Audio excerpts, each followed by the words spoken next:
फातिमा की रानी माँ, प्रभु यीशु की माँ, आसरा तू ही है माँ।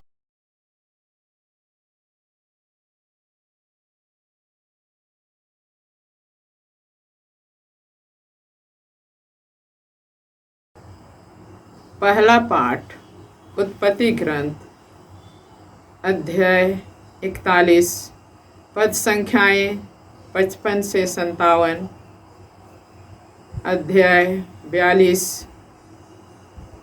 5 से 7, 17 से 24 तक। समस्त मिस्र देश में अकाल पड़ने लगा और लोग फिरौन से रोटी मांगने आए।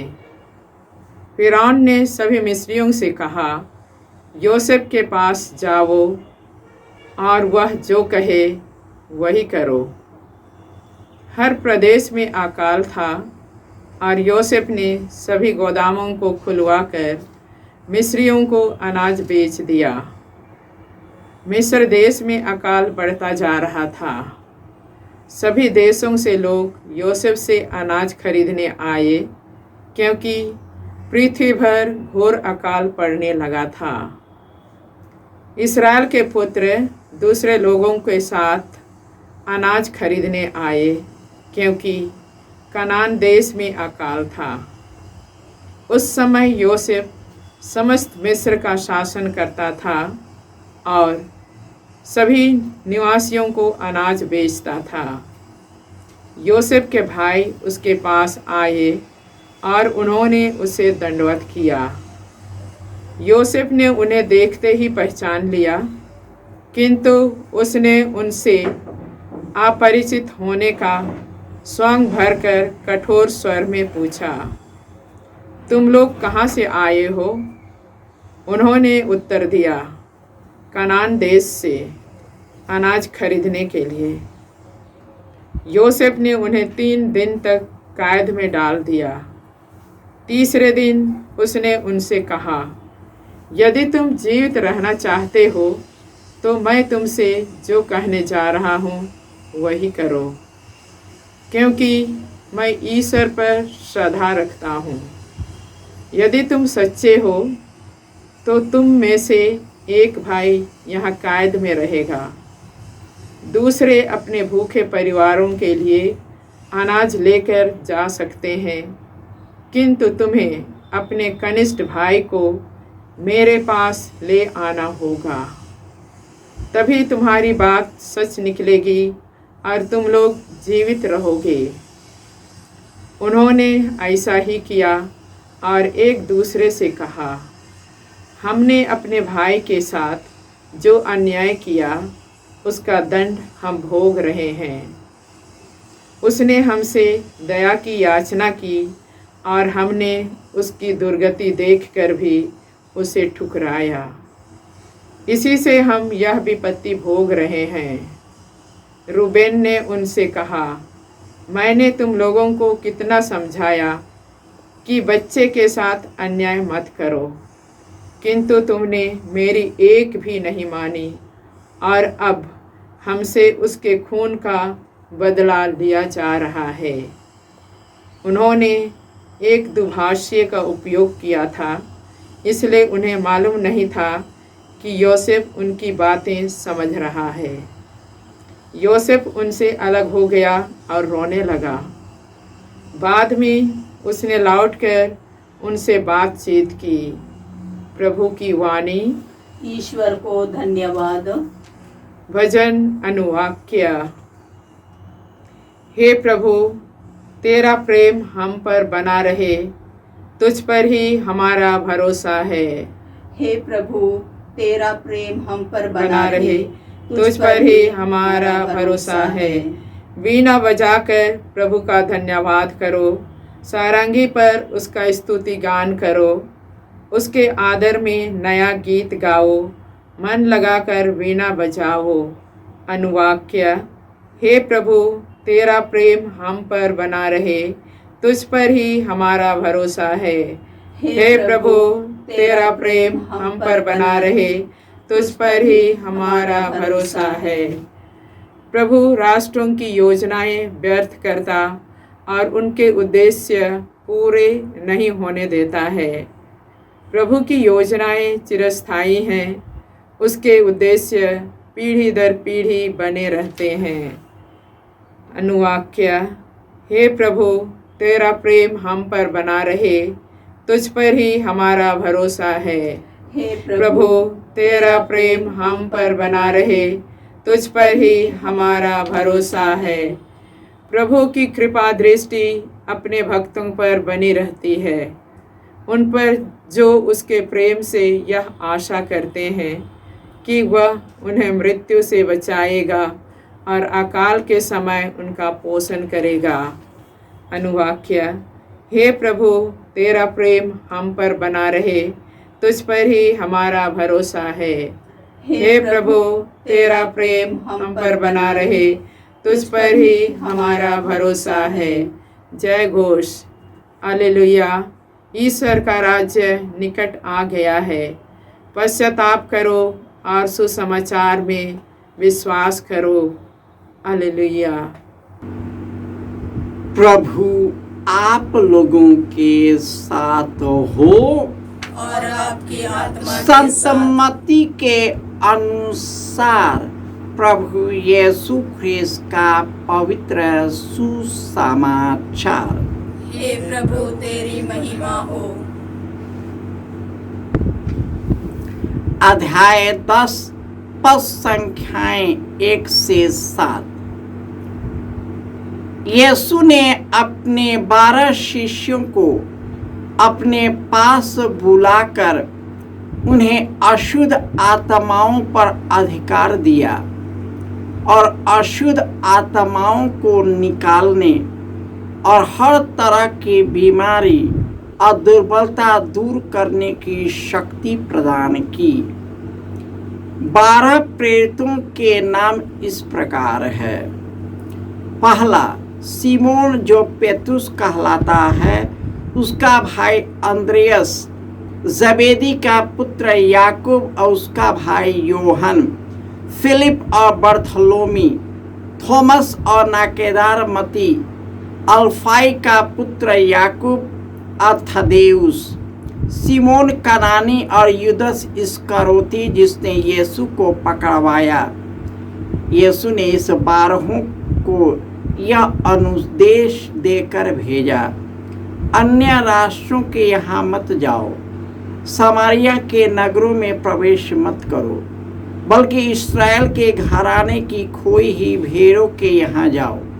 राह चलते यह उपदेश दिया करो, स्वर्ग का राज्य निकट आ गया है। यह प्रभु का सुसमाचार है। हे ख्रिस्त, तेरी स्तुति ख्रिस्त हो। में प्यारे भाई और बहनों, प्रभु यीशु हमसे कहते हैं, ईश्वर का राज्य निकट आ गया है, पश्चाताप करो और सुसमाचार में विश्वास करो। प्रभु यीशु हमारे जैसे एक सामाजिक व्यक्ति की तरह उसने सब प्रकार के दुखों को देखा। जिस प्रकार हमारे घर परिवार में, हमारे समाज में, हमारे देश और पूरे विश्व में व्याप्त है, और उन्होंने एक सच्चे विश्वासी की तरह यह घोषणा किया, स्वर्ग राज्य यीशु के द्वारा निकट आ गया, पश्चाताप करो।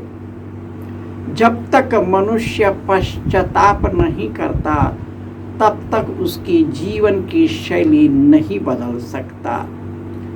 दूसरा है यीशु की शिक्षा में विश्वास करना, क्योंकि यीशु की शिक्षा आत्मा और जीवन है। वह हमारे अंतरतम में प्रवेश करता है और हमारे हृदय के भावों को प्रकट करता है।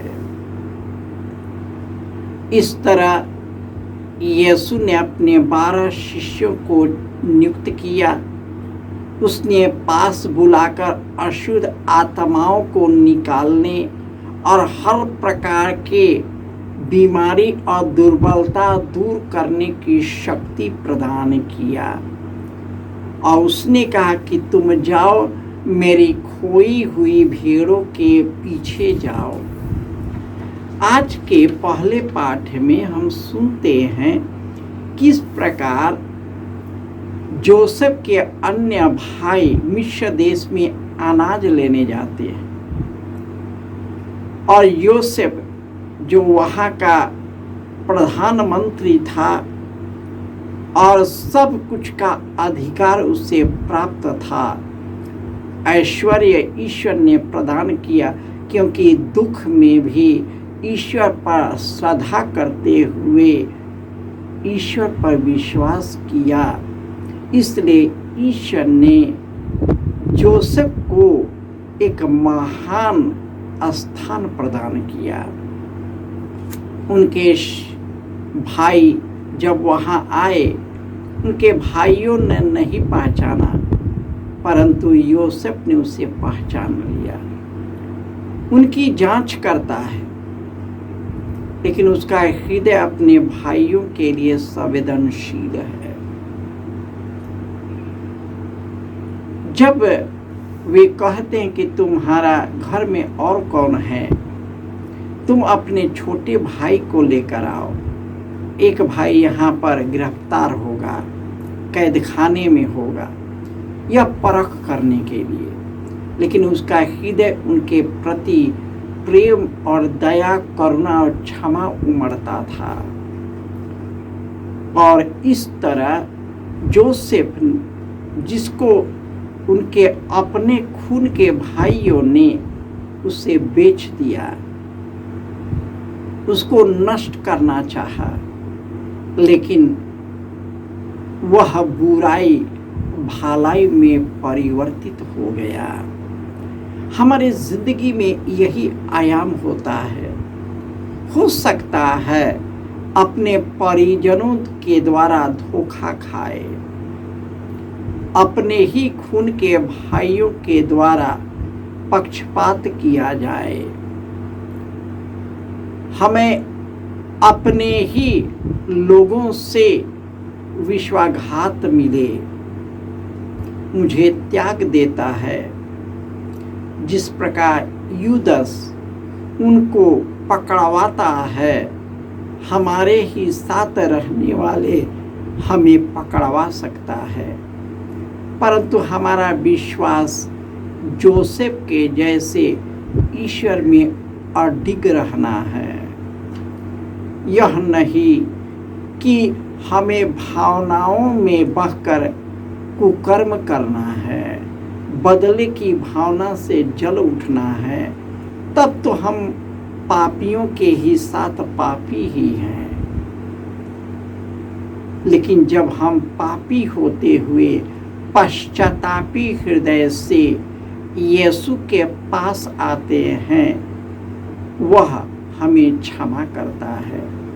क्षमा करने की सबसे बड़ी शर्त है कि हम अपने, जिन्होंने मुझको दुख दिया है, उनको क्षमा करते हैं। इसलिए यीशु ने कहा, जब तक तुम एक दूसरे को क्षमा नहीं करोगे, मेरा स्वर्गीय पिता भी तुम्हें क्षमा नहीं करेगा। यदि एक दूसरे को क्षमा करोगे तो हमारा स्वर्गीय पिता क्षमा करेगा। क्षमा करना कठिन है, विशेषकर जिन्होंने हमें दुख दिया है, हमारे जीवन को नरक बना दिया है। लेकिन जब यीशु से जुड़ते हैं तो यह असंभव नहीं है। आइए हम पवित्र आत्मा की ताकत और शक्ति मांगे, कृपा मांगे, ताकि हमारा कठोर हृदय पिघल जाए, बदले की आग बुझ जाए और हम एक दूसरे को, जैसे यीशु ने हमें गले लगाया, हम भी एक दूसरे को गले लगा सके, उसको यीशु के निकट ला सके और वे भी यीशु के शिष्य बन सके, जिस प्रकार यीशु ने अपने शिष्यों के साथ हमें भी अपना शिष्य बना लिया है। जय यीशु।